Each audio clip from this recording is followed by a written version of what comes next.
그날 저녁 평범한 가족 식사 자리에서 모든 게 흔들렸다. 언니의 남편, 형부의 눈빛이 내게 머문 순간 나는 이미 알았다.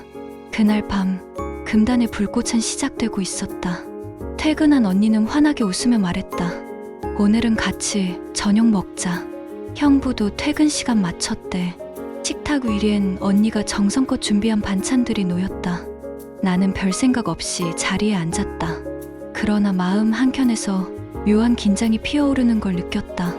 형부가 들어왔다. 넥타이를 풀며 환하게 웃는 모습. 오늘따라 집밥이 더 반갑네. 언니는 미소로 화답했다. 고생했어요. 어서 씻고 와요. 평범한 대화.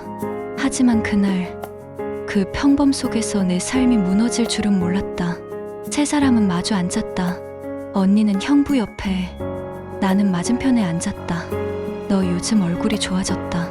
형부가 갑자기 내게 말을 건넸다. 순간 나는 당황했다. 그런가요? 그냥 바쁘게 지내서 그런가 봐요. 언니는 웃으며 말했다. 내 동생 예쁘죠? 옛날부터 사람들이 다 그랬다니까. 형부는 그 말에 웃었지만 그 웃음 속에 묘한 떨림이 있었다. 나는 괜히 숟가락을 들어 밥을 뜨려 했지만 손끝이 떨렸다. 식사가 한창일 때 언니가 말했다. 잠시만, 김치 더 가져올게. 언니가 부엌으로 들어가자 식탁엔 나와 형부만 남았다. 순간 공기가 달라졌다. 아까까진 아무렇지 않던 그의 시선이 이제는 뚜렷하게 내게 닿고 있었다. 나는 고개를 숙였지만 그 시선의 무게가 피부 위에 선명히 남아 있었다. 물컵을 잡으려 손을 뻗었을 때 형부의 손도 동시에 움직였다. 그리고 우리 손끝이 겹쳤다. 짧은 순간, 그러나 심장은 크게 요동쳤다. 나는 급히 손을 거두며 물컵을 움켜쥐었다. 죄송해요. 목소리는 떨리고 있었다. 그는 아무렇지 않은 듯 웃었지만 눈빛은 그렇지 않았다. 그 짧은 흔들림 속에서 나는 숨이 막히는 듯한 떨림을 느꼈다. 이건 단순한 우연이야. 형부는 그냥 물을 잡으려 했을 뿐이고 나는 괜히 예민하게 반응하는 거야. 그러나 내 심장은 이미 대답을 알고 있었다. 아니야. 이건 우연이 아니야. 언니가 김치 그릇을 들고 돌아왔다. 밝은 얼굴로 식탁에 앉았다. 왜 이렇게 조용해?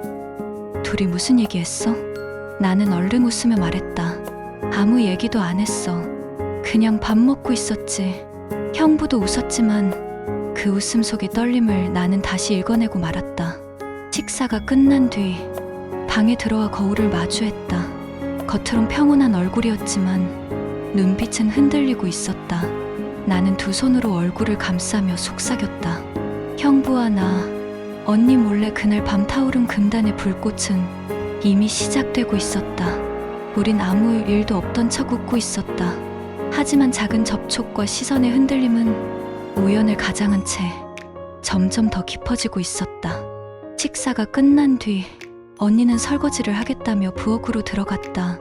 나는 물을 마시러 따라 들어갔다. 그런데 싱크대 앞에 선 건 형부였다. 형부, 제가 할게요. 내가 다가가자 그는 웃으며 컵을 씻고 있었다. 좁은 부엌, 등을 맞대듯 가까운 거리. 그릇을 건네는 순간 우리 손끝이 다시 겹쳤다. 나는 얼른 손을 빼려 했지만 이번엔 조금 늦었다. 짧은 순간 눈빛이 교차했다. 나는 급히 컵을 들고 물을 따르며 말했다. 감사해요. 하지만 심장은 이미 대답을 알고 있었다. 이건 단순한 우연이 아니었다. 언니가 잠시 전화를 받으러 방에 들어간 사이 거실엔 형부와 나만 남았다. TV가 켜져 있었지만 아무도 집중하지 않았다. 정적 속에서 들리는 건 빗소리와 우리 심장 소리뿐. 형부가 조심스레 말했다. 너 요즘 많이 힘들어 보인다. 나는 당황해 웃었다. 아니에요. 그냥 좀 바빴을 뿐이에요. 그러나 그의 시선은 내 얼굴에 머물렀다. 짧은 순간 나는 도망치듯 고개를 숙였다. 언니가 다시 돌아왔을 때 형부는 아무렇지 않은 얼굴로 TV 화면을 바라보고 있었다. 나 역시 아무 일 없는 듯 미소를 지었지만 어깨에 남은 감각이 지워지지 않았다. 도망쳐야 해. 하지만 어째서 자꾸만 멈춰 서게 되는 걸까? 밤이 깊어 언니가 잠자리에 든 후 형부가 거실에 앉아 와인을 따르고 있었다. 잠이 안 와요? 내가 묻자 그는 잔을 내밀었다. 한 잔 할래? 와인을 건네는 순간 손등이 겹쳤다. 짧지만 이번엔 더 선명했다. 나는 잔을 받아들며 떨리는 목소리로 대답했다. 조금만 마실게요. 짧은 침묵. 그러나 그 침묵 속엔 이미 수많은 말이 오가고 있었다. 이건 우연이 아니야.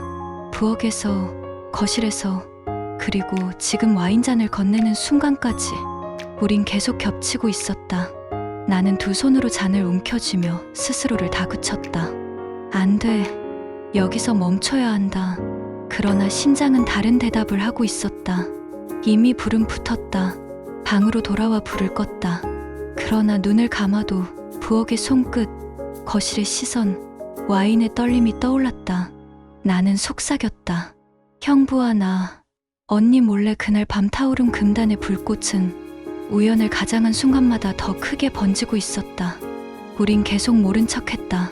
하지만 반복된 우연과 떨림은 더 이상 우연이 아니었다. 그리고 그날 밤 나는 결국 멈추지 못했다. 그날은 하루 종일 비가 쏟아졌다. 천둥이 울리고 창문은 빗방울에 젖어 흔들렸다. 언니는 야근으로 늦는다고 했다. 집엔 형부와 나 단둘뿐이었다. 저녁을 먹고 방에 누워 있었지만 눈을 감아도 식탁에서 스친 손끝, 부엌에서 겹친 눈빛, 와인잔을 건네던 순간의 떨림이 떠올랐다. 심장은 점점 빠르게 뛰고 있었다. 목이 말라 물을 마시러 부엌으로 갔다. 거실 불빛 아래 형부가 앉아 있었다. 잔잔히 와인을 마시며 창밖포구를 바라보고 있었다. 아직 안 주무셨어요? 내 목소리는 스스로도 놀랄 만큼 떨렸다. 그가 고개를 돌려 웃었다. 비가 너무 세서 잠이 안 와. 짧은 대화였지만 공기는 묘하게 무거워졌다. 그가 와인잔을 내게 건넸다. 나는 잠시 망설이다 손을 뻗었다. 그 순간 손등과 손등이 겹쳤다. 짧은 접촉. 그러나 이번엔 아무도 손을 거두지 않았다. 나는 심장이 터질 듯 뛰었다. 형부, 말을 잇지 못했다. 그의 눈빛이 흔들렸다. 그러나 그 시선은 내게서 떠나지 않았다. 처음엔 그냥 동생 같았어. 그의 목소리가 낮게 울렸다. 하지만 이제는 아니야. 난 내 앞에서 더는 담담할 수 없어. 나는 숨을 삼켰다. 심장이 귀 옆에서 요동쳤다. 나도 알아요. 안 된다는 걸 알면서도 자꾸만 흔들려요. 순간 짧은 침묵이 찾아왔다. 그리고 그 침묵 속에서 모든 게 무너졌다. 폭우 소리와 함께 천둥이 울렸다. 나는 고개를 돌렸고 그의 얼굴이 가까워졌다. 숨결이 겹쳤다. 눈을 감는 순간 우리의 입술이 닿았다. 짧지만 치명적인 순간, 뜨겁고 애절하며 죄책감으로 가득한 입맞춤. 나는 거부하지 못했다. 오히려 내 안의 갈망이 폭발하고 있었다. 안 돼. 언니가 있는데. 그런데 왜 이렇게 따뜻한 거지? 입술이 떨어진 후 나는 얼굴을 두 손으로 감쌌다. 안 돼요. 이건 잘못된 거예요. 그는 숨을 몰아쉬며 고개를 떨궜다. 알아. 그런데 이미 늦었어. 너를 보고 있으면 멈출 수가 없어. 그 말은 칼처럼 내 마음을 베었다.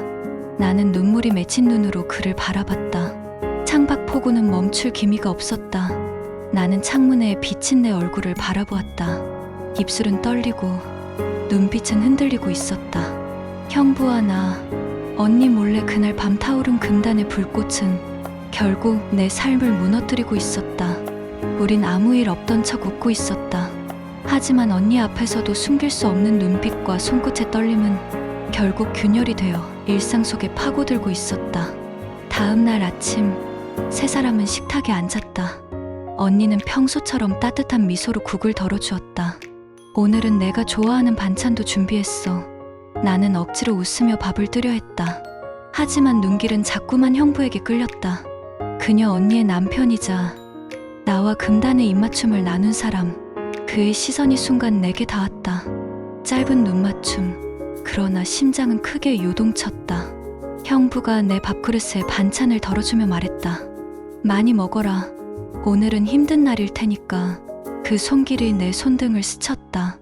나는 반사적으로 움찔했지만 언니는 전혀 눈치채지 못했다.